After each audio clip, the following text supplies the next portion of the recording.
You ever miss something, even when you're glad it's gone?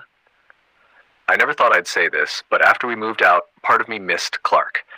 It started like most haunted house stories do, on a quiet October evening. My mom and I were carving pumpkins in our kitchen. I just placed the top of mine carefully on the counter and went to rinse my hands. I turned my back for 5 seconds, and God! I spun around. The pumpkin lid was on the floor, smack in front of the fridge. My mom looked at me wide-eyed and whispered, "It slid across the counter, on its own." That was the night we met Clark.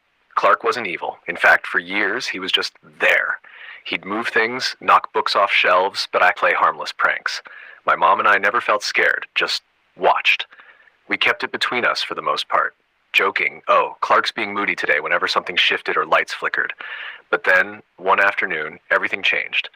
I was at the library when someone invited me to a paranormal meeting just down the hall. I started to say, "Actually, I have a spirit at home. His name is..."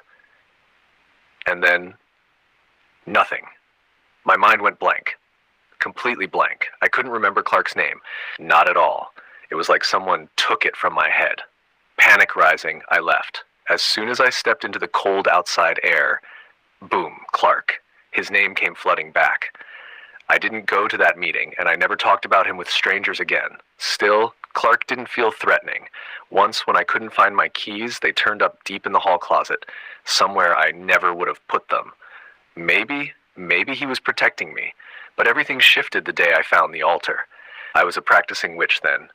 I had a small ritual space in my room, candles, crystals, all that.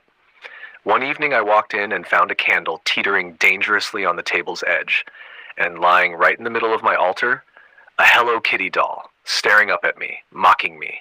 That didn't feel like Clark, so we called Diane, a local medium. She came over one afternoon and immediately described an elderly woman with a tight knot of hair. My mom and I looked at each other. That was Bess, the previous tenant. But we were sure Clark was the one in our apartment. Diane walked around quietly, listened, then left. We thought that was the end of it. But after she left, something small but chilling happened. The toilet seat was up. None of us had used the bathroom. We knew then. It wasn't Bess. And we were right. See, shortly before all of this began, the apartment next door, where Bess and her husband Clark used to live, had begun renovations. That attic space, that's where Clark took his own life. A devout Catholic, he never approved of anything occult. So maybe it was him all along, messing with our altar, knocking over books. And get this, he once knocked every book off our coffee table except the one titled Conversations with God. After that, I started talking to Clark, out loud. I told him, "Don't touch my things," and weirdly, he listened. Eventually, we moved out. Life returned to normal. But every October, when I drive past that old farmhouse on New Bridgeton Road, I wonder, are the new residents enjoying a quiet Halloween, or are they blaming their dad for leaving the toilet seat up when it was never him at all?